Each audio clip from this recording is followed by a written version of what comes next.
My aunt in Kenora, and my parents are from Kenora, sent us a sheet of family history that she'd been able to dig up about the Campbells. The Campbells of Argyll, Scotland, who emigrated to Canada. So that was pretty close to 25 years ago, and that got me a little bit interested. When I get time, I'm going to pursue this further. What I had to do after my initial starts on the chart was organize. And I started out with something that was 12 by 18, and I finished up with something that was 24 inches by 36 inches. You'll see the ruler at the bottom. I continued to push back to the next blue dot, Elizabeth Stuart. But it's Elizabeth Stuart, Princess of Scots. I just about fell off my chair when I saw the princess. And I'm thinking, oh, really? Well, if she's a princess, I wonder if there's some royalty in this family. I'm Bill Simmons. I'm John Hills. Bill's story and more tonight on 70 Minutes.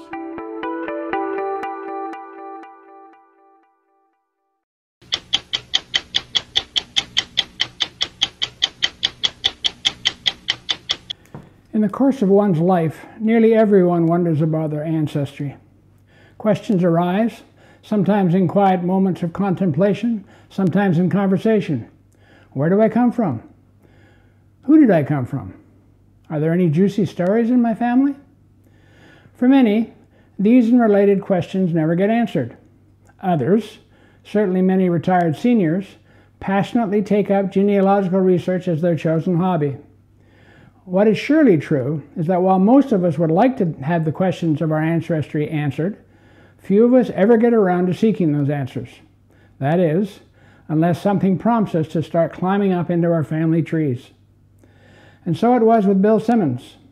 He encountered those unanswered questions that we all face, and his interest was even piqued by inheritance issues that arose on a nearby branch of his family tree. But it was not until the looming specter of COVID altered his activities, and perhaps his outlook, that he seized the opportunity to embark on his ancestral journey. And when he did, indeed, he uncovered stories to tell. Several months ago, at one of our regular class of 70 reunions, we asked for volunteers to tell our gatherings of their adventures and endeavors over the past 50-plus years since we all attended school together. Bill quickly raised his hand and confirmed that he would be willing to tell us about what he called his COVID project. Over the ensuing weeks, Bill prepared and worked with us to record his presentation of his ancestral research, and that recording was shown at our next reunion. Thank you, Bill, for being brave enough to be the first to volunteer in our class's storytelling experiment. You will always be remembered as the one who got it going. What follows is an edited version of Bill's presentation, Looking Back, Way Back.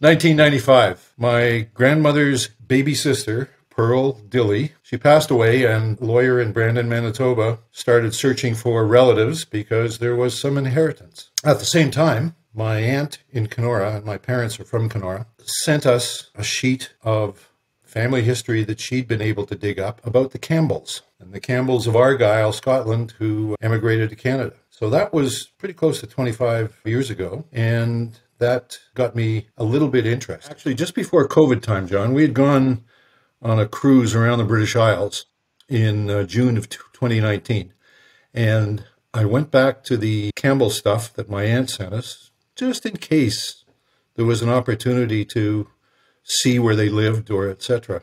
It turned out that there wasn't. It would have taken a couple of days to get down to Argyll, where these people were on the Sea of the Hebrides, and so I did not pursue anything on that cruise. However, got back from the cruise, and I thought, I'm going to go look at this Campbell stuff again, because I was going to London, Ontario the following week, and I remember seeing in the Campbell information that they'd settled northwest of London, Ontario, in a township that's now called Caradoc. And so I found the Campbell family cemetery, and I was able to find the graves of my great-great-great-grandfather, Malcolm Campbell, and his wife, Mary Smith. And saying to myself at the time, when I get time, I'm going to pursue this further. Well, March 2020 came along. Everybody, including the insurance people and the government, said, you better be back in Canada within 2 weeks or else. On the way home, I'm thinking, I might now have time. And so when we got home, settled, I started pursuing some of the names in the Campbell family. I'm going to try to convey what I did and how I went about it, maybe typical engineer, where I got to so far, some of the surprises I had along the way. What I had to do after my initial starts on the chart was organize. And I started out with something that was 12 by 18, and I finished up with something that was 24 inches by 36 inches. You'll see the ruler at the bottom. Just to orient you, I'm at the bottom. My grandchildren are at the bottom. And as we go up, we are going back in time. I settled on a protocol of, okay, each line's a generation. That way I can keep it straight. As we go back in time, each step in the chart going back, going up, is a generation. Just a little bit more orientation, John. You can see 2 blocks of columned printing. Those are locations. The middle right-hand block are old world locations. The bottom left-hand block are new world locations. And you'll see a bunch of colors on there and dots. We're going to use those both to navigate and see some of the character that I encountered. And I'll explain the colors either as we go or at the end in a summary fashion.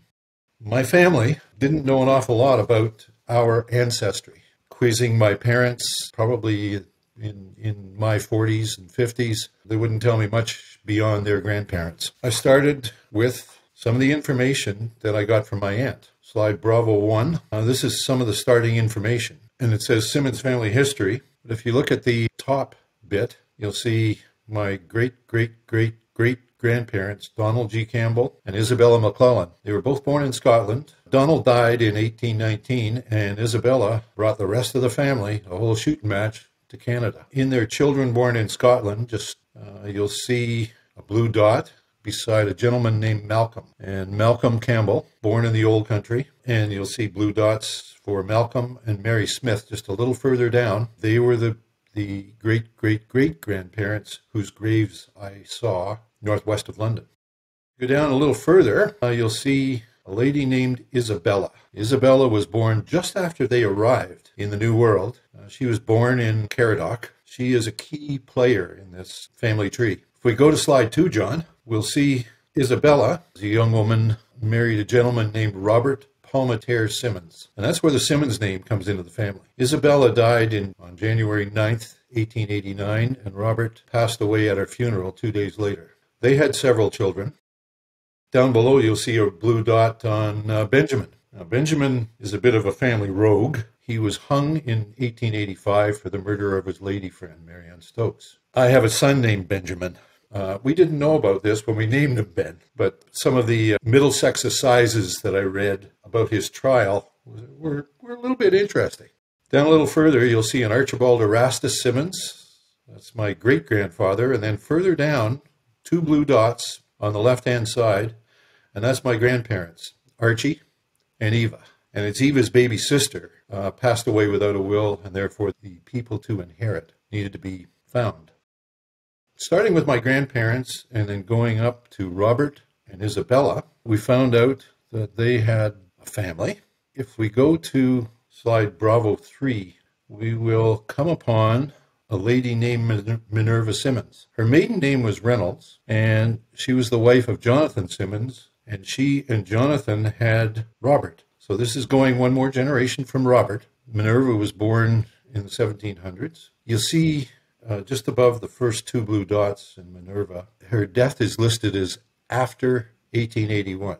But the point is, some of these websites, and this is an extract from the Geni, G-E-N-I website, some of the dates have to be confirmed, whether it's a birth date or a death date, and I made sure that I didn't put one in here unless I could confirm it somewhere else. She's the daughter of William Reynolds. And that's the kind of information that you get from Jenny or typically any of the other websites. Sarah Jane Stevens was her mother. She was the wife of Jonathan Simmons. Now, Jonathan's Robert's father. The other thing to note here is there are managers for each of the family trees that are uploaded into Jenny, WikiTree, Ancestry, and GeneNat. So there is a family member usually that manages the website. Here it's a lady named Lois Means. So we got a clue from Minerva, and we found her parents. Notice the photo in the top left. Minerva's quite a battle-axy looking lady.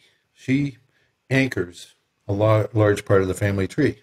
As I started really working at this, I thought after my first night or two of experience, I thought, oh, better get organized here.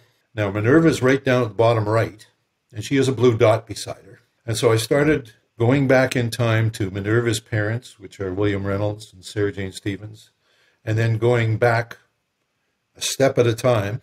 And I thought I better do some organizing, or I'm going to have 50 pages of scribbles like this.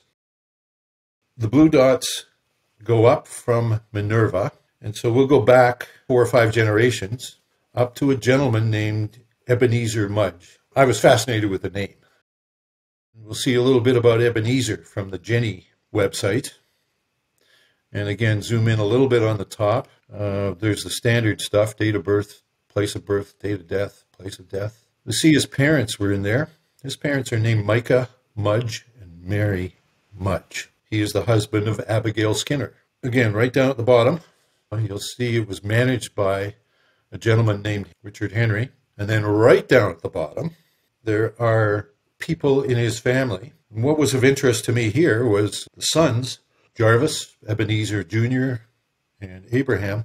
They have flags beside them. They all served under General George Washington in the Patriot Army. There's a little bit more on Ebenezer, only this is from a different website. This is from WikiTree. It was one of the ones I used. Here it confirms who his parents were: Micah Mudge and Mary Alexander, husband of Abigail Skinner. But if we go one more slide to B7, there is some prose about Ebenezer Mudge, and it tells you a little bit about him. He was a farmer, millwright, surveyor, settled in Lebanon, Connecticut, was in Massachusetts first, tells about some significant land he sold, etc. So quite often you'll see more information as you go to different websites. Like this information wasn't on the Jenny website, but it was on this one. Now with Ebenezer, he's my 7th great-grandfather. So I've gone 9 generations back from me to get to Ebenezer Mudge. I'm starting not to have just 1 or 2 possible branches to explore, but starting to get multiple. I'm in the 5 and 6 range here. So if we go to chart on B8, you'll get a second look at the chart that you saw earlier. In the bottom third, you'll see both Minerva and Ebenezer Mudge. And we've gone back another 4 generations from her to Ebenezer Mudge. Let's go back a little bit more, a few more generations, and we've got another blue dot, about 7 generations more, and that settles on a gentleman named Henry Sinclair. He lived in the 1500s. What's real interesting about Henry is that his father built Roslyn Castle. Most of you have perhaps seen or heard of the Da Vinci Code, the Tom Hanks movie. Well, Roslyn Castle is featured in it. He was also known as the 3rd Lord of Orkney. That's Henry Sinclair that we see here. What we also see is some more about his family. His grandfather, Henry, the 1st Lord of Orkney, was reputed to have reached North America in 1399 and 1400, about 100 years before Columbus. There are quite a few fables and stories about him, but there is a little bit of credence to it. With Henry Sinclair is 17 generations back from me. So he is my 15th great, etc. grandfather. You'll see the chart is narrowing a little bit now. We'll go a little further to the chart on B10. And if we zoom in a little bit, and we're going to go back a few generations from Henry Sinclair, about 7 to be exact. I continued to push back to the next blue dot, Elizabeth Stuart. But it's Elizabeth Stuart, Princess of Scots. I just about fell off my chair when I saw the princess. And I'm thinking, oh, really? Well, if she's a princess, I wonder if there's some royalty in this family. Well, Princess Elizabeth Stuart of Scots is the daughter of Robert II, King of Scots. And if we go just a touch up a little more, his grandfather was Robert I Bruce, King of Scots. And so I was blown away with seeing something of the Stuarts and seeing something of the Bruces. Robert I, King of Scots, was my 23rd great grandfather.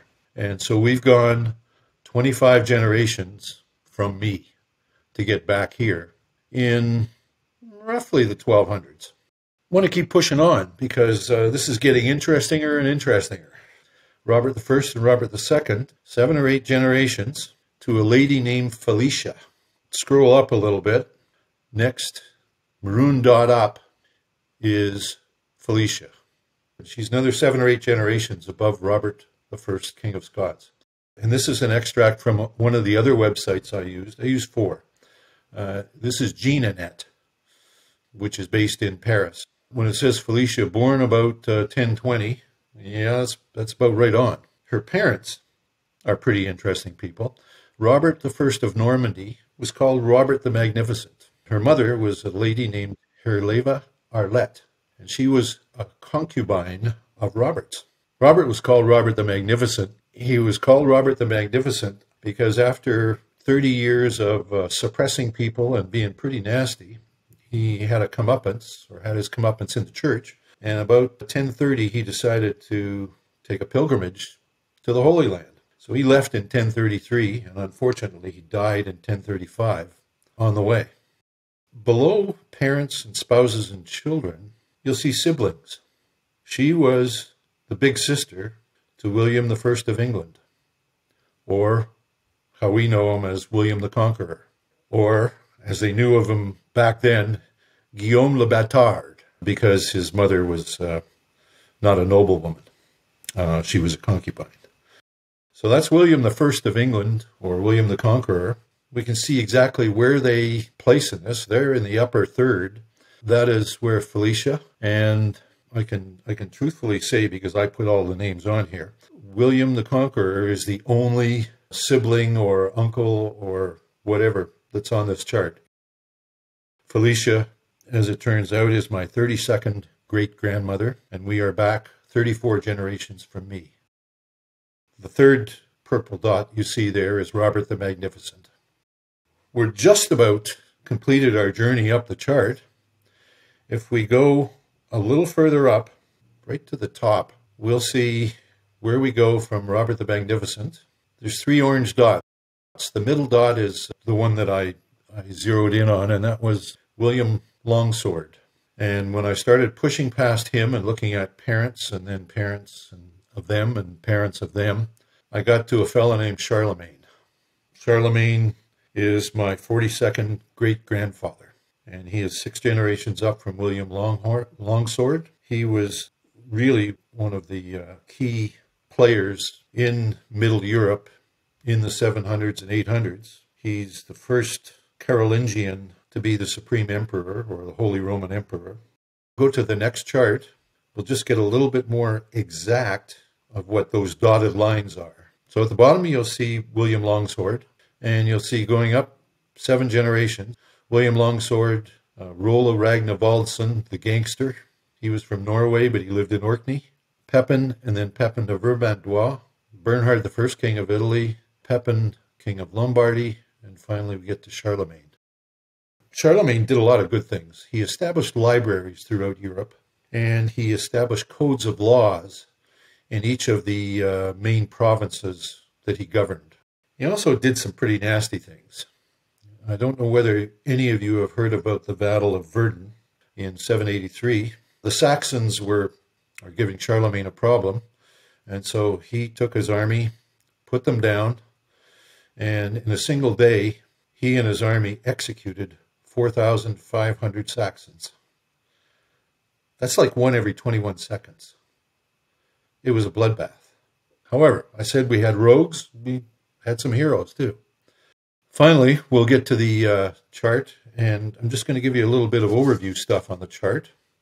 I showed you 3 orange dots, one of the middle one being William Longsword. The other two orange dots are on the left, Adele of Meaux, and on the right, a lady named Theodrate Carolingians. They also are direct descendants of Charlemagne. There's Theodrate on the far right, and on the far left, Adele. I was interested in Adele because I now, as of 8 months ago, have a granddaughter named Adele. You've seen these colors, and I'm going to explain a little bit of them to you. Let's go back down to the bottom, and you see the red slashes across about a quarter of the way up the page. Well, that's my starting information. That's the Campbells. Next up, you'll see a blue dot, and that's starting with Minerva Reynolds. And we use the blue dots to signposts on the way back in time and up the chart.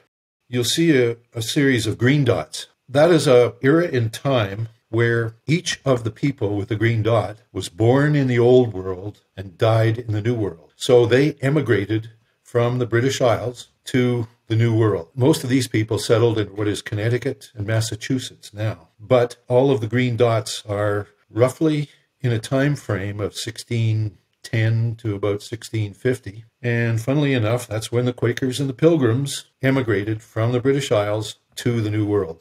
Let's stay right here for a second. You'll see a series of yellow dots. Those yellow dots are people who lived a long time. The lowest one you'll see is Captain William Reynolds. William Reynolds lived 100 years. Right above him, you'll see Micah Mudge. He was 95 when he died. To his left is Captain John Reynolds. Captain John Reynolds lived to 90. And as you go a little further up, that uppermost is a fellow named Robert Sorrell. Sir Robert Sorrell. Robert Sorrell lived to 110. The very bottom one on this chart, it's my Uncle Al, my mom's brother. He died at 100 in 2019. If you stay focused out, you'll see some sort of blue lines and green lines. Right down at the bottom, you'll see some blue lines going diagonally from lower right to upper left. That's the Mudge family, 7 or 8 generations worth. You'll also see some small lines in the upper part of the chart. And I mentioned I stumbled on the Stuarts and the Bruces. Well,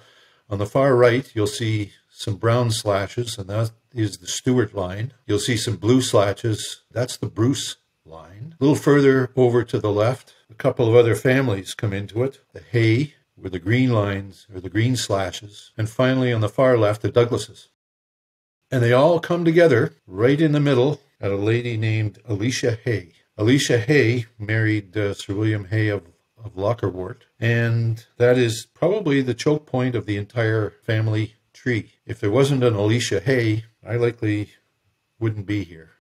And some of these quotation marks narrows or choke points occur just after the 1300s, when the bubonic plague swept through Europe and the British Isles, and thank goodness Alicia and some of her descendants had the correct genes to resist the bubonic plague. Before I leave, a comment about names. The names change over time. If we look at the top of the Hay line, it goes from Hay to De Hay to De La Hay, then back to Hay. Now, the Bruce line goes from Brucenon, Rogenwald Brucenon, to De Bruce, to De Bruce, and then back to Bruce. So we see really interesting names.